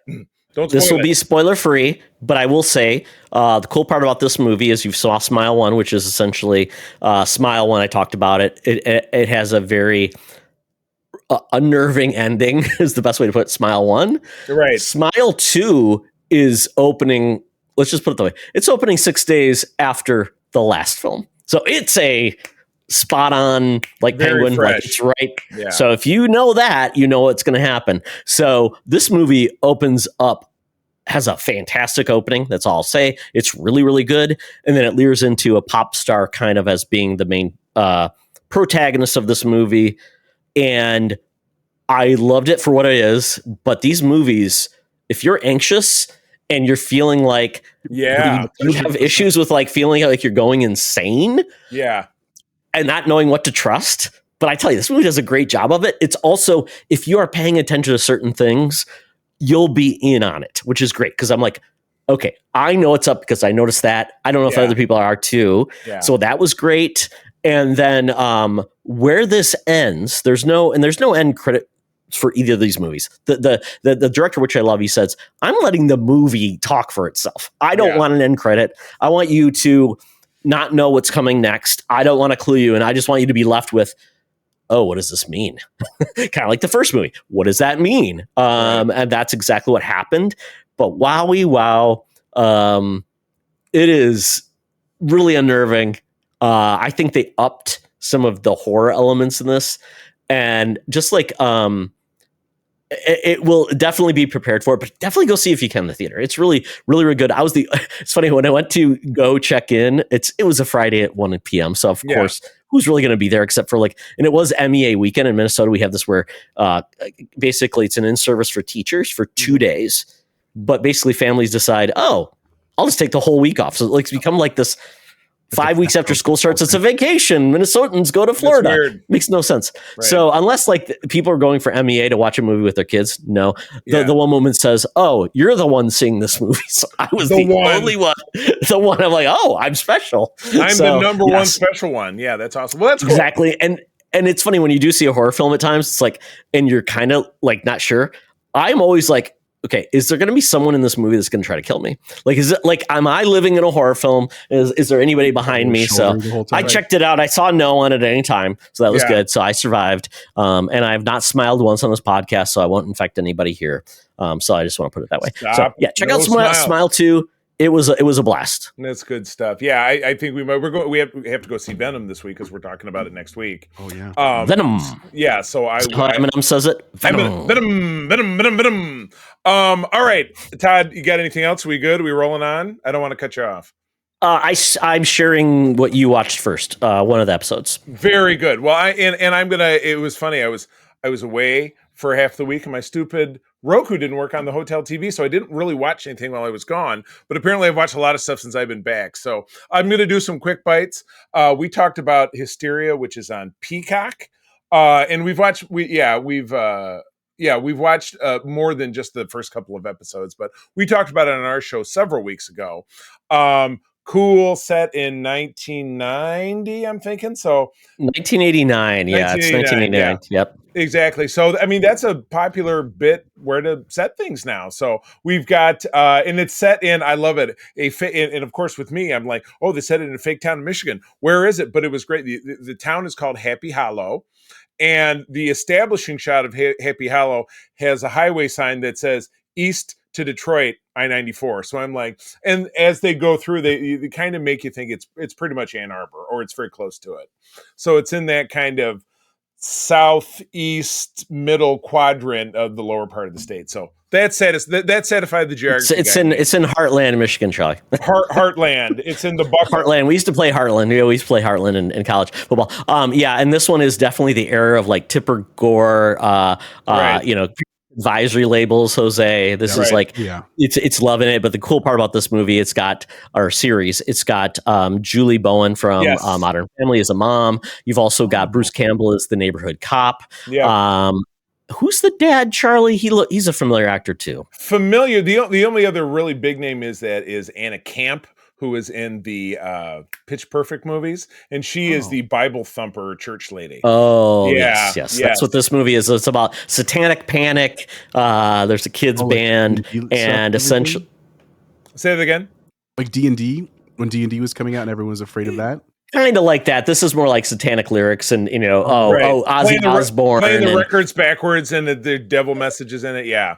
Okay. So definitely ladies, but it's this trio of kids who are like, we have a band, but nobody's paying attention to us. And then they said, well, why don't we pretend that we worship the devil? And suddenly they're the biggest thing in town. But there's a kidnapping of another student, and this all came from the trailer. And the kid turns up murdered, and then it's what's going on. There's a cult. Yeah, there's a cult. So there's also something else bigger going on in the background with Julie Bowen's dealing with too. So it's a fun. I think it's a good show. I've like it's a mix. Yeah. Okay. Yeah, a little bit of comedy, but definitely something darker. So, all 8 episodes dropped at once, so it's all on Peacock. So that is, I'm enjoying it, and I think we're up through 3 or 4. But then we get diverted because before that, also on Peacock, is a series that again we talked about several weeks back, starring Yvonne Strahovski, exactly, who was in The Handmaid's Tale, one of my wife's favorite shows. She was last season at 24. She was a regular character. She was on Chuck. She's been around. She is a veterinarian, a large animal veterinarian, because she manages horses, who is married to a character who played Scott Speedman. They don't have the greatest marriage in the whole wide world. And then they have a couple of kids. But late at night on their wooded property, there's a woman wandering around speaking in tongues. Don't really know what the heck's going on. The young boy, so their kids, a teenage girl and a preteen boy. He bumps into the lady in the woods, and whatever's going on with her gets transferred over to him. And they're off to the races. This is very visceral because, Todd, have you seen any of it? Did you watch the first episode? I've seen a trailer from it, and I'm like, Okay. I've heard mixed bag. I've heard this show is kind of a mixed bag at best. Well, and it's a weekly release, so they're up to 4 Okay. episodes. I think Okay. 4, and maybe or it doesn't really seem like it came out a month ago, but it's very visceral because whatever this alien influence is doing has drawn a ring around their property, and if you leave the property, like if you cross the blue line, something not so great happens to you. And I will leave it Good. there.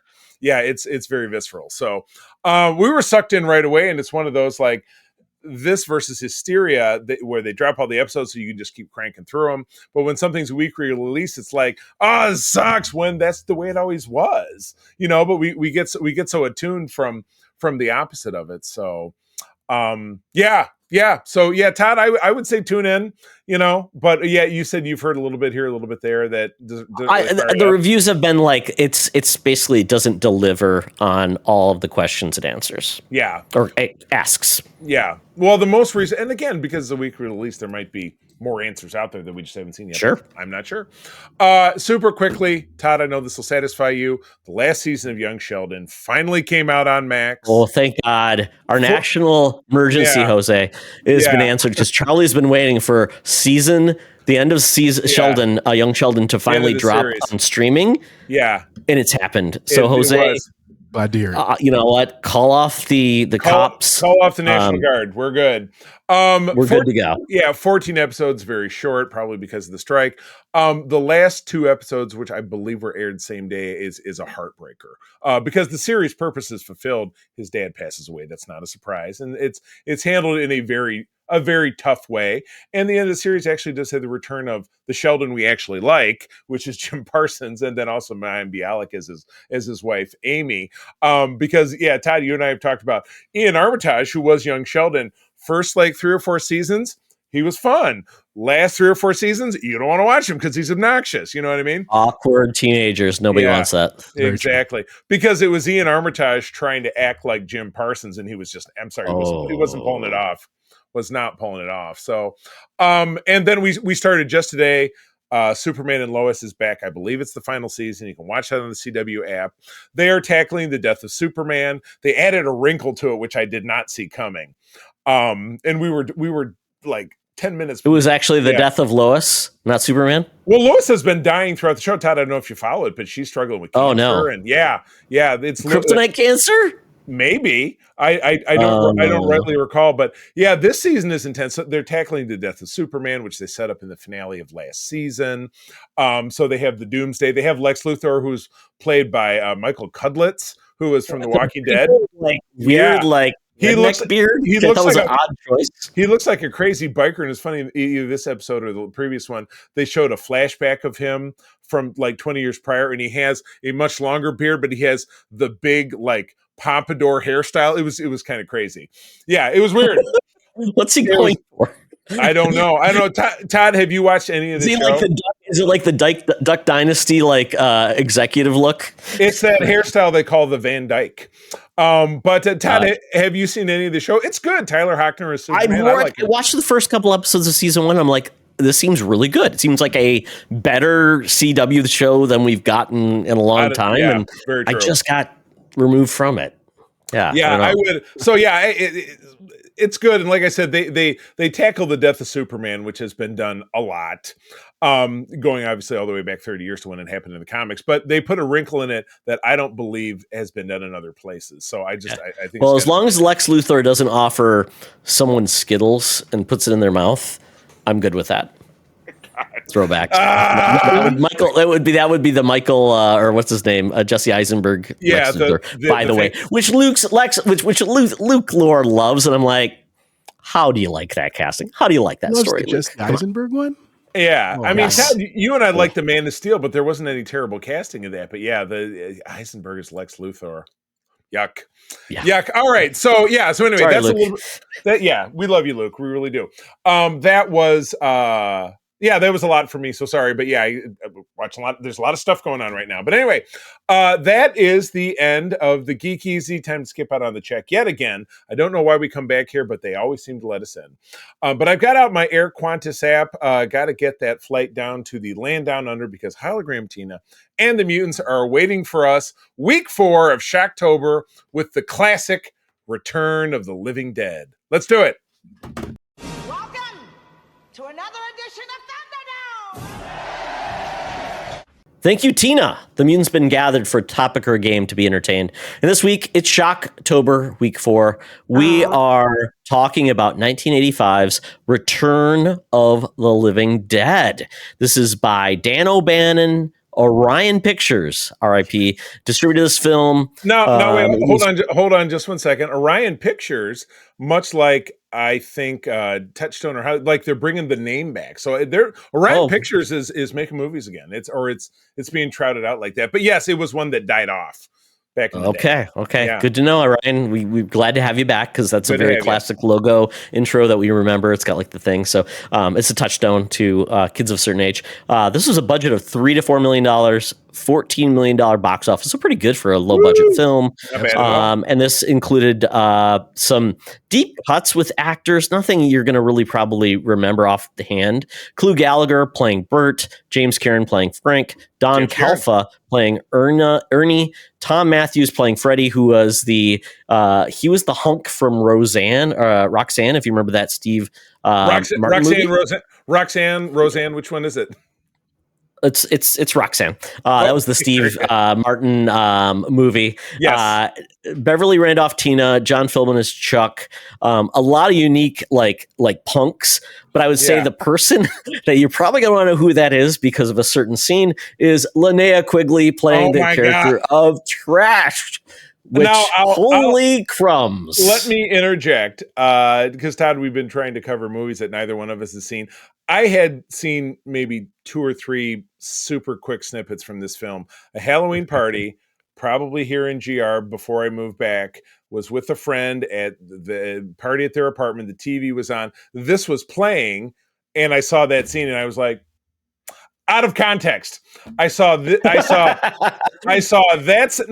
scene not when we first see her, but when we see when we first see her, and then when we see her later on, not to get into spoiling, and then the final shot of the film, if you catch my drift. Yes. Yep. Trash is very iconic. She's seen many times in this film in many different ways. So that's all I will say. Too shabby. Yeah. So then basically the premise of this movie, when 2 bumbling employees at a medical supply warehouse accidentally release a deadly gas into the air, the vapors cause the dead to rise again as zombies. So I will say this, the precursor to this movie is also that the two of the main characters do talk about the fact that essentially Night of the Living Dead actually occurred. Right. Yeah. And so this is a sequel of sorts. Right. It kind of is because they acknowledge it. And then they basically, you find out that this medical warehouse happens to have the remains of the zombies from Night of the Living Dead. And why they could do that. Right. Yeah. The reason why they could do this. Night of the Living Dead is one of those movies where, quite honestly, nobody owns the rights. It's public domain. So anybody could take those things and use it as influence. That's why you can find it like for super cheap on DVD, all of these places. It plays everywhere because that first movie, while it's a classic, essentially was not distributed by or owned by a studio. So that's why that movie can be used for many, many things. So it's very cool. I don't know if the other movies are. I think the other movies are like trademarked. Yeah. But we go from there, like you have Dawn of the Dead and Day of the Dead and things like that. Sure, and I'm sure this one is as well. So this came out roughly at the same time as the Day of the Dead. It was also mid '80s, but they're not connected. Yeah, they're not connected. No, and just for everyone knows, I was reading there are actually 3. No, I was wrong. Actually, I thought there was 3 sequels. There are Return of the Living Dead Part 2 in 1988, Return of the Living Dead 3 in 1993, Return of the Living Dead Necropolis 2005. That's a huge gap. And then Return of the Living Dead Rave to the Grave in 2005. So like literally the same year. got a rave movie. So in Well, 2005. So and that's perfect because we, as you said, we set the stage. It's a medical warehouse. There's a young kid who gets a job. He's working for James Cameron's character. James Cameron is an actor who's been in so much stuff from the 70s and 80s. You recognize him. Yeah, exactly. So James Cameron is walking this young kid around. That's Freddie, and saying, we have dogs cut in half, and that's one of our big for vet schools, and we have live cadavers here. Want to see one? It's in the basement. And so he takes this kid down to this basement, and they're real heavy-handed, like, watch the third step. It's tricky, so somebody's going to step on that third step and fall eventually. But he goes down there, and he's previously told the kid this story about basically, Night of the Living Dead happened. The whole thing was, you've heard the story, but it's not real. It was a gas leak or a chemical spill, and the bodies that got this spilled in, they put them in containers, and they were supposed to ship to a Army storage facility, which is here's a thought. Maybe the Army storage facility they were supposed to go to is what's in Day of the Dead, because in Day of the Dead, they're in a bunker, an Army bunker, attached to a cave underneath like an airstrip somewhere in Florida or whatever. So now I'm curious. But anyway, James Cameron's like, do you want to see him? It's like, I found a dead body down by the creek. Do you want to go poke a stick at it? It's just like, it's a bad setup. So they go down there and they're peeking at it and they're looking like, oh yeah, do you see a, rotted face in there? And and the kid goes, are these things really safe to be around? And James Cameron, what an idiot. Yeah, these things are rock solid. And he slaps the side of it, and rusted metal that's been sitting there for 15 years, side of it pops open, gas shooting everywhere. What happens then, Todd? Oh, this is crazy. And Jose, I'm just trying to remember, you were excited about this movie. Have you seen it before? I had seen it before. Okay. But actually very similar to Charlie. So when I was younger, I mean, I want to say like teenager, to be fair, like 14 to 16, someone in there. I that was kind of my love for horror movies really started then. Like I remember my very first DVD was Deep Blue Sea, about the smart sharks with Samuel L. Jackson, sudden. Yeah, exactly. But I used to love horror movies. And so like, even back then on like HBO and Cinemax and stuff during October, there were a lot of horror movies. And I remember like, I saw Dawn of the Dead, loved it. And I was like, okay, there's another one like zombie movies. And so I was literally watching it with my mom, talking about my mom earlier. Oh, yeah. There's Linnea Quigley. and she was like, what is this? And I was like, I don't know. And like, just panicked and like, we turned to something else. You know what I mean? I don't know, but I'm in. And so later on, years later, when I'm like now my own adult, I was like, I need to go back and watch this film. And part of what stirred me for it is that Tom Matthews also played Tommy Jarvis in, I think it was Friday the 13th Part 4. Tommy Jarvis. Guy who battles. That makes sense. I'm a big fan of those movies, and so I was like, I got to go back and watch this. And there's a ton of really fantastic lore about the movie. But yes, I had seen it before finally. And Tarman is like the big the zombie with a name. That's the guy that was in the barrel that you. Yeah, he just knows voice. He just knows how to say brains. I do love how all these rotted zombies have completely intact eyeballs and vocal cords, and and brains that work. Yeah, and I would say that's the interesting part about this movie. It takes some definitely adds onto the mythos, does some different things. So it's like, oh, it's not exactly what you would think. But this movie, Dan O'Bannon, I mean, it was funny because I was looking up his like repertoire of movies that he's done. He has made some really crazy films. I mean, he made he actually did special effects in Star Wars, which is kind of crazy if you go back. The original. He did parts of special effects in Heavy Metal. He was a writer of Blue Thunder. He did everything on Return of the Living Dead. Charlie, he was the writer of Life Force. He was the writer of Invaders from Mars. Because we get a zombie exactly the same, half a zombie, exactly the same as the psychic vampire when they're in their decomposition form, the one that they get the necessary exposition from, that's topless. Yeah. And like, I mean, he was the writer of Total Recall, which is just crazy too. So this dude has a lot. I mean, it was funny because like, if this was really his first big thing, which led him to do some of the other things that he did. But that was the last film he directed before there was a movie in 1991 he did called The Resurrected. But other than that, he did not direct any more other films. But he did write the story for Alien versus Predator. And he did write the reboot for Total Recall. So, oh my goodness, this guy is all over. Yeah. All right, so back to the story. So James Cameron, he slaps the side of the thing, and what happens? So so the zombie, well, this is what they call it. They call it trioxin. So that's the gas that bursts out of this holding cell, which I'm not sure if it's just keeping them animated so they don't come out, or it's the gas is what the zombies produce. I think from that's it. That's what it seemed like. Yeah, I'm not 100% sure, but these two guys, they get dosed with this gas, Knocks 'em and out. we do see the zombie, which is Tarface, who basically, as it gets released, you see his face. Basically, the desiccated skin goes off, and you basically see like this corpse, which was kind of cool. Yep, and it's pretty interesting. So that kind of is where I believe this. And Jose, since you are kind of more of the expert in this, I think that's where it then leaves us, and then we see these guys kind of left behind, and then we're introduced to the punks, which are kind of a weird mix of punks. I love the punks because all they want to do, you see the first scene, they have a car, but they're walking down the street in Anytime USA. We found it later it's Louisville, Kentucky.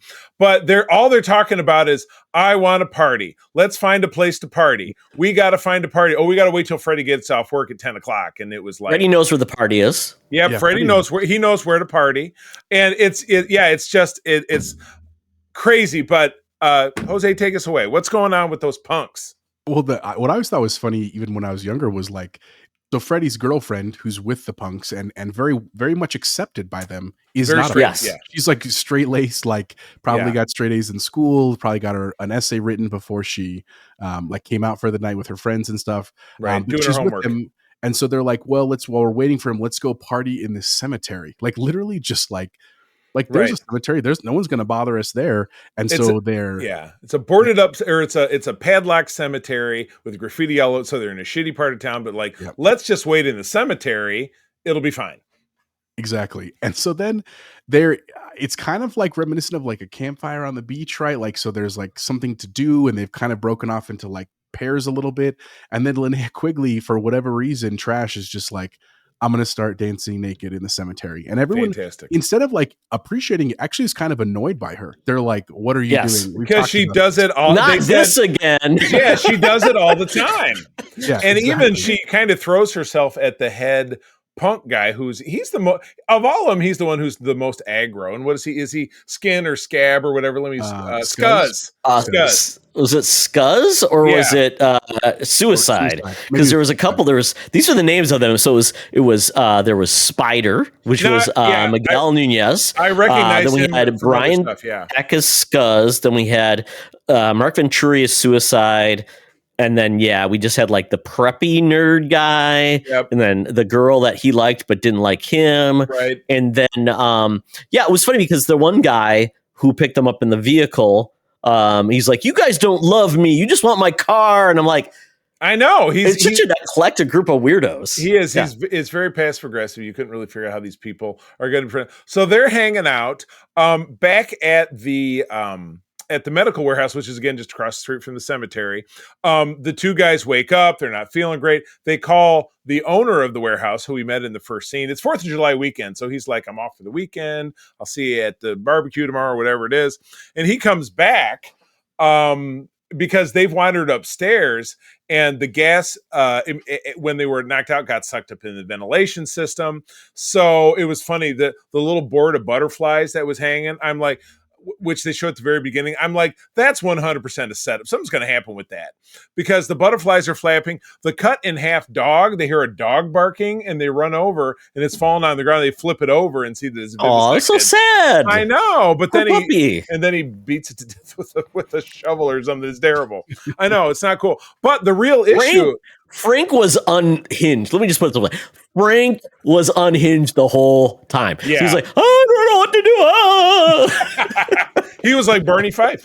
But the problem is they have a fresh cadaver hanging up from, I guess you hang cadavers. Yellow Man? Yeah, by jamming them into sides. And it's a yellow cadaver, and it comes back to life, but it's naked, obviously, because why would it have clothes on? But yeah, when he comes back to life, he's just like, they let him out of the thing, and he's jumping all around and rubbing his crotch on things, I guess. And so they try to they first try to kill him by putting a pickaxe through his head. Why do they have a pickaxe? I have no idea. Because they acknowledge that, like, this is where it's great. Like, the only way you can kill zombies is through their brain. Right. So they're like, okay, a little bit of homework. we're good to go, right? They all know what to do. Right. How does that work out, Jose? No, not well. No doubt. Yeah, because they try to give him a whack. He hits him in the head, doesn't stop him, cuts his head off, and then they later chop everything into bits and put it in plastic bags, kind of like what Rick Moranis did to Steve Martin's character in Little Shop of Horrors. Did to chop him up and throw him away. And they're like, well, we can't get rid of this stuff. But now the owner guy's there, and he's like, well, my buddy runs the crematorium, the funeral place. And it's weird. It's attached to the old funeral home, which is gated off. And so in a shitty part of town. So it's just that whole part of the setting doesn't make a lot of sense. But they're like, let's take all these back. Is that uncommon though? Is that uncommon? Like you do have like the funeral home also does like the mortuary services. I know, but it's on site at the cemetery. I guess I don't usually see that. Charlie, you got manage your logistics. Why would you want to go really far away to dump the bodies? It's a good footprint. So anyway, the mortician is over there, and that is actor, Don Calfa, who you see as everything. He's Ernie. And they pop over and they say, Ernie, we really need a favor, man. We set this gas off. It brought this cadaver back. We chopped it up, but we need to get rid of the evidence because otherwise we're going to be deep shit. It's going to be bad for me. They're like, all right, cool. They open up the furnace and they burn this up. Well, guess what? When they burn it up, to Todd's point, that's what the zombies produce. So that goes, this is great. That shoots out the furnace into the somewhat humid air of Louisville, Kentucky, July 3rd, and it starts raining. Well, guess what happens when the zombie rain starts landing? It's a bad scenario. Yep. I don't know, Jose, what does happen? So it obviously infiltrates the ground, and so it starts waking up all the dead underneath in the cemetery. They start coming back to life. There's a very, very famous scene that was also in the trailer of this skeleton popping up from the ground, and again, like Charlie pointed out, full eyeballs, his eyes, with the eyeballs, intact. And there's also you can see like a little a stick in his jaw, and he was talking about how he was actually really upset with that scene because it was so obvious that it was like fake and stuff, but he didn't have time to correct it and stuff, so chaos ensues. And then also the punks who were in the cemetery get rained on, and so they don't necessarily know it yet, but it's burning their skin like acid rain, so they're trying to get out of the rain, and they run back to the guy's car, but he's out of gas. Right. And so then they're like, who can afford that 55 cents per gallon gas? Exactly, from 1985. Yeah. And so then they eventually get out of that, and they run into the warehouse, and they end up splitting up and stuff. And by that time, like, zombies are up and causing problems and attacking, and Linnea Quigley gets swarmed by like 10 of them at one point, and they just leave her which was her dream. Once again, Trash says, I just want to die, and I want to be bitten by old men. And right. Which was incredible, because if I can interject, she is obviously still naked at this point, although she does try to cover herself when she's running, but then ends up naked again. But when she gets bitten by 10, 20 corpses or whatever, she comes back. She has no bites on her. She's just bone white, and her face looks like a vampire or whatever, but still boobies hanging out. All good. Great hair. Great hair too. Yeah. She has this very plastic Lego style magenta hairpiece. And I did read she does appear naked, but in the, crotchal area, it was a Ken and Barbie style codpiece. That was, that's why you didn't, we're like, well, that's why it didn't look as you would expect it to look, regardless.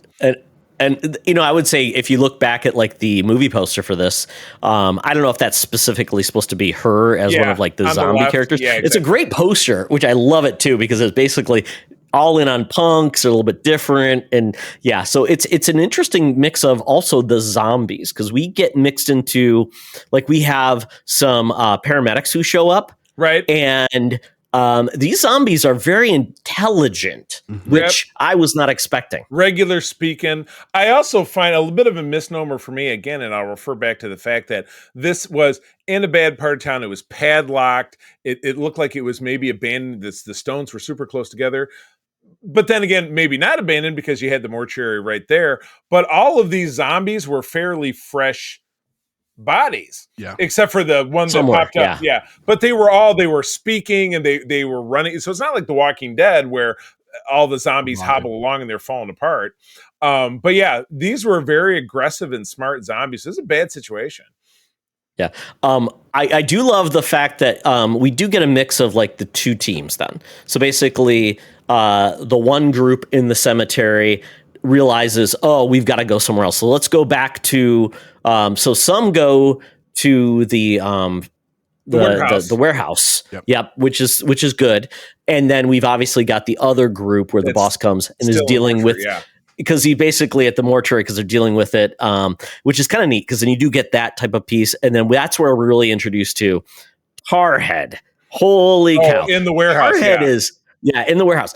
Because that's where the girl says she's going to find Freddy. So she's the first one to basically really meet Tarhead. Right. And when she does, Tarhead is like creepy and weird. He's like brains. All he does is say brains, and he's got the big eyeball. He bites the head punk, the guy who owns the car, bites him in his head and kills him. Yep. And it was disgusting. It was gross. I'm like, he's going for it. Like, I'm going to actually bite through your skull, which I'm like, right. That's not comforting. Yeah, because I thought, well, maybe my skull will be okay. Yeah, exactly. So we do have the groups going back and forth. Obviously, trash has already been lost. But then there's the preppy guy and the one girl who he likes her, she doesn't like him, but they're stuck together. And eventually we kind of find our way back to the warehouse. But for the group that's caught in the mortuary, so it's our two workers. So it's James Cameron's character and then Freddy are starting to succumb to the gas. So they are dying. But stupid Tina is like, they locked the two, dying guys in the chapel, and she's like, I'm staying with him and whatever. And then when he finally turns, he's not only interested in eating brains, because we do get a fully fleshed out, no pun intended, explanation of why zombies want to eat brains by the very life force looking half of a woman who's got great boobs, who explains it to our characters. Is that what you noticed, Charlie? Really? I'm like, I was not. I don't know. That's Charlie's thing, but but Ernie, he decides he's gonna like. Why are you keeping her? Well, I want to learn more about it. So basically, she tells them exactly why they, they strap her down, why they keep her, because basically she says, I'm in pain. That's why these zombies are going, because eating brains apparently it's reduces the pain. It's like a cigarette. If you ever talk to anybody who smokes, they're like, I need that little oomph. So that's what it is. It's the little death. Yeah, the little death. Yep. So, so then something we forgot to talk about earlier was the fact that we're introduced to this colonel who has a specific terminal at his house. His wife's mad at him, even though the 1-800 number. Yes. Apparently she made pork chops for him, but apparently that's his favorite meal, but he got them at the office. So he's upset with her. And rude. She's like, well, why do you have to have this terminal at our house? He goes, why, Hill. And we've talked about this before. So obviously there's some social drama there, but we don't know. And then we did find out earlier that the drum had a number. 1-800 number on it, right? Has anybody tried calling that number yet? Where basically if something happened, somebody must call that number. Yeah. And nobody wants to call that number yet because apparently it will ruin the reputation of the medical equipment warehouse. It's going to hurt the guy's business. The thing is, it would be so easy now because you would just text him. It'd be no big deal. It'd just be like, Google the number first. Yeah, exactly. Exactly. Your messaging data rates may be affected. So everything is kind of converging. So it's funny you should mention the drums because our characters get back. So Freddy comes back to life as a zombie. So does James Cameron, but James Cameron runs off because the door to the chapel gets broken open. I did not expect that to happen. He was like, he's like, I don't want to be a zombie. So he activates the furnace. He takes off his wedding ring, sets it off to the side, and puts himself in the furnace, which really doesn't help anything because then there's just going to be more zombie smoke. Yeah, and it's just going to make the problem worse. So, yeah, Freddy has come back to life. Now he's trying to eat his girlfriend. So Ernie and the girlfriend barricade themselves above the morgue in the attic. But Freddy is not only trying to eat her brains, but he's very passive aggressive and manipulative. I don't like that if you about loved his me, character. let me eat your brains. Exactly. Yeah. I don't like it. Girl, you can do better. It's a very toxic relationship, pun intended.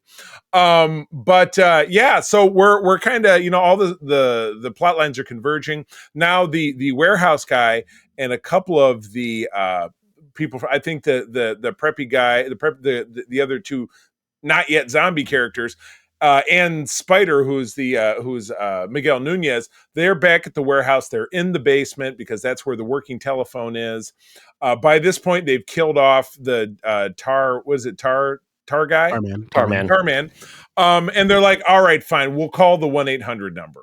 And so they do, and it's the middle of the night where the Colonel lives because he lives in California and our people are in Louisville, Kentucky.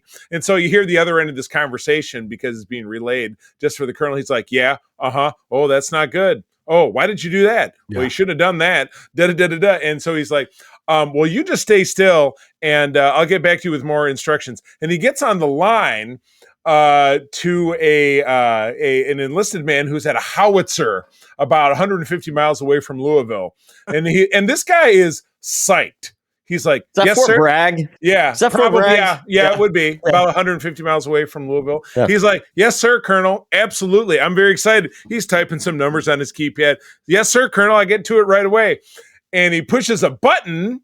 As all of the chaos is happening. Well, we shouldn't get to the ending yet. Because what is the end? What does this mean? No, well, but because I was going to mention the fact that because that's like the ending, Charlie. It's like that's where craps it's been. But the fact is, we've got like these zombies that keep calling in like more cops. More paramedics. Talking into the CB, you're talking into the police, which is just crazy. The fact that they can just call them in. They're deceptive. Like they have the one cop guy, like the zombie dressed as a cop, who's like bringing in more cops, and they're eating them up. Then they end up. The SWAT helicopter can see them. Right. And we're like, oh crap, this is going on. They call the cops. What's going on? They try to control it. It ends up being a showdown because they barricade things in front of the entrance to the cemetery that obviously backs out onto the medical warehouse. And they've got all the cops out there with the weapons, and they're like, stop where you are. And then there's just a horde of these zombies coming forward, and then we see Trash again for the last time. And she's crazy, but still, as God made her, before she died, and and it's just they're all are the cops and the first responders. The guns aren't effective, and then that's when I think we circle back to obviously the phone call and the Colonel. Yeah. So Jose, what's the solution to all of this? Well, like, do you want me to tell you the ending or what I think this? Yeah. Well, you know what? Why don't you do both? 1-2 punch. Do both. Yeah, absolutely. Well, the truth is, I didn't know. I was like, well, if you can't cut their heads off, that's a problem. And if the other option would be burning, which clearly doesn't work, I was like, this is just bad news. Like, it's clearly building this in hindsight, like thinking about Russo. Like, he clearly was building, like, I want to build a universe out of this. So it's cinematic universe, something bigger. Yeah. What they do in the film, though, is that they call the Colonel. He talks to someone on his end. He calls the guy in the howitzer, who, by the way, was reading a comic. I don't know if you saw that. He was like on his. Oh no! Clearly, do we know what? Do we know what he was reading? I couldn't tell from the scene, but if you go back and watch it for a second, it's on Prime, by the way, Prime Video. If you want to watch it. Yeah. I do always like to say where you can watch it. Prime is one. I think either Tubi or Roku channel was the other one. So yeah. But you know what? You're not doing that. You're going by the 4K. A UHD player version of this for $85. Yeah. See, that's what you're doing. Linnea Quigley in all her trashy glory. Exactly. Yes. So he calls in, and sure enough, you just hear him count down, and they launch like giant shell with like a radioactive symbol on it, and they basically show like that scene from Terminator 2 with like the big mushroom cloud, and then after you see it from huge, you see it from a distance, and then you see the nuclear wind tear apart all the houses. So so they annihilate the entire area. And they said, well, it was the kill rate was effective, 4,000 people dead, which obviously isn't the whole town. But maybe it was. I don't know. Is that a big town? Louisville? I mean, we don't know. Maybe it was only for. I think was it Louisville? I don't know. Did they actually say we're in Louisville? Yeah, they absolutely did. Okay. Yeah, they absolutely did. Well, that's how they knew where to blow up. They couldn't just guess. Well, I think it might be over here. But this is where it got weird for me. So that happens, and then it feels like there's the voiceover I was talking about. Like, yes, sir, it was a pretty effective hit. We took out 4,000 people, and then they just start playing a montage of everything that happened in the film. As the credits, that just seemed like we had the smoke go up from the explosion, and then we see like more rain going to other places, and that's where we have the one guy pop up. So obviously, not successful, and we're essentially just creating more. You're just chaos. Yes, exactly. So, but then they just play. You get a montage of everything that happened. So obviously, it moved on. And I mean, it was Louisville, Kentucky. Isn't Cincinnati across the river there? Or am I thinking of Lexington, Kentucky? I don't know. There's obviously another town nearby, and then that was the 8 sequels. Does IMDb tell us like where they like set? Let's see, Louisville, Kentucky warehouse. Yeah, so that's exactly right. So IMDb knows all, or Wikipedia knows all. And, so, and the fact that we know this led to like 5 more movies. Yes. Well, like you said, on a budget of $4 million, pulling in what I assume is global box office of 14. That's not bad, particularly if you consider that if it was a $4 million budget, and if you doubled it for marketing, which probably wasn't even that much, they made a lot of money. So that you would see how that would encourage them to keep it going. Oh, yeah. And I love the fact that this has the soundtrack, which is kind of crazy because you did a soundtrack. So we had Surfing Dead by The Cramps, Party Time Zombie Version by 45 Grave, Nothing For You by TSOL, Eyes Without a Face by The Flesh Eaters, Burn the Flames by Rory Erickson, Deadbeat Dance by The Damned, Take a Walk by Tall Boys, Love Under Will by Jet Blackberries, Tonight We Will Make Love Until We Die by SSQ, Trash's Theme by SSQ, Young Fast Iranians by the FUs, Party Time by 45 Grave, and Panzer Rollin' in Africa by Norbert Schulze. I'll bet you can get the soundtrack on my Amazon Prime Music Unlimited, because Amazon to Amazon, right? I'll have to look. But I will note what you just read off. Some of it is featured on the movie poster. It's on the stone below. Where the zombies reaching out the ground. Yes, absolutely. So, all right. So, final thoughts before we wrap it up. Jose. The only thing that I will note, and this is, I was doing a little bit of research but I thought this was notable. You guys talked a lot about how Night of the Living Dead was before this. This was the precursor. It occurred in the same universe of this. Right. What's really cool about that story too is that Russo, who was one of the writers of Night of the Living Dead, with George Romero, they wrote that movie together. Afterwards, they wanted to do a sequel and they disagreed. And so Romero changed he wrote his own script. It became Dawn of the Dead, 1978. Russo wrote this. So what's kind of cool is like if you're a big fan of like the zombie lore, totally. Dawn of the Dead was that original story. And then this was one of the branches that was created by the other writer to go out. Oh, wow. And obviously he wrote 6 or 7 others that maybe not have done as well commercially. I mean, maybe they did, who I don't know for sure, but it's just cool that they had a big vision for this that has lived out. And I mean, zombies are still a part of mainstream culture today. With if you look at the Walking Dead, which still goes on. I mean, we've got one of them to watch. The current series that's on right now, we've got an episode of that to watch when I get done here. So, and Last of Us. Apparently, it's that's 4 people, but it's essentially zombies again. And exactly, exactly. So, all right. So, this is like the 4th. What was the first? This is like the 4th silly movie we've watched in Shocktober. So, Todd, I would say because we're almost to the end, and I didn't watch the movie last week. Is this the silliest movie we've watched so far? I think this is the one that knows it's silly and has fun with it and embraces for what it is. Because even when they were filming this film, you saw like certain parts like the actors seem like they're just not fully like scripted on where they need to go. Because I saw one actor, like he almost slipped and fell and he kept on just going. So I'm like, they knew what they were doing. This is the silly one. They embrace it. I agree. I mean, it's just great. I love it. Over the top. it is quite fun. And I will say this, I did see this as a kid, like parts of it, and I was scared. I didn't know what to think. So I'm like, I didn't turn it off. So I never watched the full thing. So now this brings me back full circle. But Tarman, just like all three is of horrific. Us, we've seen bits and pieces. Yeah. Okay, so before we do ratings, Jose, your Charlie, did you get the trioxin, or are you okay? We're worried about you might turn into a zombie. Breathe. Okay. I'm gonna eat my microphone. Yeah. Harumph. All right, Jose. Final thoughts. I'll give some thoughts, and then we'll do a rating. So by all means. I mean, I enjoy the movie. Is it my favorite zombie movie? No, there are other ones that I enjoy quite a bit more. But I think it is a classic one. It's one that a lot of people know, even if they're not like horror fans. And again, like it's something where if you're having a Halloween party, or if you just want something on while you're like working in October, that's where I saw this is a great film to have on for sure. Most def. And yeah, I kind of echo what Todd was saying. It's silly for silly's sake. When you're making it for $3 million, they still produce some memorable gore and nudity for the $3 million. So yeah, I had a lot of fun with it, as opposed to the kind of the thriller suspense of The Fog, which we watched it 2 weeks ago. The Drag Me to Hell was the first one, which I didn't care for, and then whatever was going on last week. So this was the silly one. This was the fun one for me. Todd, you were going to say?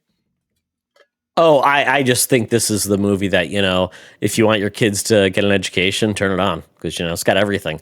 Horror, nudity, punks. Medical science, kids need to know about the punks of the 80s. Yes. Yeah. Punks that want to party and they say man a lot and they have spiky hair. All right. Well, let's go around the horn and we'll give it, let's see here, on a scale of 1 to 10, zombie eyeballs. There we go. Jose, you start. 1 to 10 zombie eyeballs. I would give this probably 6 zombie eyeballs. It's not one that I feel like I would have to show people, but again, if they're into horror and zombies, it's definitely a fun time. Definitely not a bad movie. So I'd go 6. Gotcha. Todd, yours, and you have to keep it a whole number because you can't have half an eyeball. That just doesn't work. Whole numbers only. I don't think so. Okay. I don't think so. Okay. I'm going to go 7. 7 zombie eyeballs. I enjoyed this movie all throughout. Just the hijinks, the clever kills, the oddness of it, and the punks. Yeah, I just love the punks. They feel like they're such Jose, you played enough video games. When you get punks in them, they're great. Charlie, we grew up with it's great. Exactly. It'll be the punks. They've got mohawks and switchblades and bad leather jackets. Yeah, exactly. Spikes and whips and chains. I will go. Because I enjoyed the hell out of this for what it was. This was also probably a 7 for me. So just rocking good time. Turn your brain off. But again, you learn from it, like Todd said. Learn about boobs and zombie gas and crematorium and just all that passive aggressive toxic relationships with recently dead boyfriends. A career in the military. You got a howitzer. If you're a colonel, apparently you can have a seaside house in San Diego, but only if your wife is an heiress, which apparently, but don't be nice to her because I thought he was very rude. That's and you know what? If she makes pork chops for you, you don't say anything, you eat the pork chops. What's that though? Pork chop sandwiches. I don't know. It was a G.I. Joe thing. I don't know. I have no idea. All right. Well, that winds us down. We have 1 week of Shocktober left, where we are watching a new film. And that is Todd, isn't that the Late Night with the Devil with David Dalmatian? It's on Shudder, Jose. So watch it there. Yes, free to stream. It's great. Very good. I'm very excited. Oh, you've seen it? Great. Oh, okay. Awesome. Very good. Well, I look forward to it. That seems like it'll be more of a serious horror film. So that'll be our first serious one. All right. Well, that's a wrap. Jose, awesome having you here. Love working with you. Look forward to having you back in the future. Where do people find you out there? You can find me on X Chipotle _Bear, or every Thursday night record with 3 of my best friends. We do the Nerd Chat over on YouTube, where we talk about all things gaming, food, and the good old days. Just want to say thank you both to you guys. Love talking about horror movies and all things October. Obviously, just a fun time talking with horror buffs and honestly good people, man. That's one of my favorite parts about being part of the podcast community is they're just good people out there that want to talk about great things. So thank you guys for having me very much, and hope you guys enjoy the rest of Shocktober, man. Our pleasure all the way. Mr. Oxford, where do people find you out there, please? Yeah, just a big shout out to Jose. They do it live on YouTube, which is amazing. So Yeah. you can go listen along. You can put your shout out for your favorite food of the week. And they just have a blast. They do a Nice. great job over there, and glad we've gotten to podcast. I think with everybody, and just a big precursor, we are going to have Chance on to talk about fantasy football Nice. on Waiver Wire Wizards. So we're bringing it all in. All of the hosts have What do you been know? on a Secret Friends Unite show. So it's been great partnering with that team with all the great people. So thank you again, Jose. But for me, you can follow me on Threads at Teacup, at Secret Friends Unite. Check out our Discord, check out our Patreon, and check out our YouTube. But before you do that, rate us on Apple Podcasts, rate us on Spotify, rate us on any other service that we have. 5 out of 5, please. 5050. Well, I'm in a lot of those same spots. So, that zombie, it's getting to me. Charlie, are you dying? Oh, the zombies. Charlie, it's make a wish for Charlie. Give him, he would love it if you give him a 5 out of 5 on his make a wish. My dying please. wish. But I am also over on the Threads. I'm at the C3, TheCeeThree. I'm also that on Instagram. But I spend my time kicking it over on the Discord for Secret Friends Unite, and also a little Discord we have called the United Trekkers of Michigan, which is just a fun place to talk about Star Trek here in our great mitten state of Michigan and beyond. And with that, friends, as always, thank you for joining us. I'm going to tell you that sharing is caring, and to keep on trucking. Be the hero, not the villain. In a truck. Brains. This podcast is part of the Secret Friends Unite podcasting network, available on Apple Podcasts, Spotify, and podcast services around the galaxy, as well as video on our YouTube channel. You can support Secret Friends Unite by becoming a Patreon member, get bonus programs and more over at patreon.com/secretfriendsunite. Join our Discord community for even more discussions on all things geek. For all the latest updates on Secret Friends Unite, make sure to follow us on Threads at secret.friends.unite and visit secretfriendsunite.com. Find our merchandise at TeePublic and Redbubble. Thanks for listening, and may the Force live long and prosper.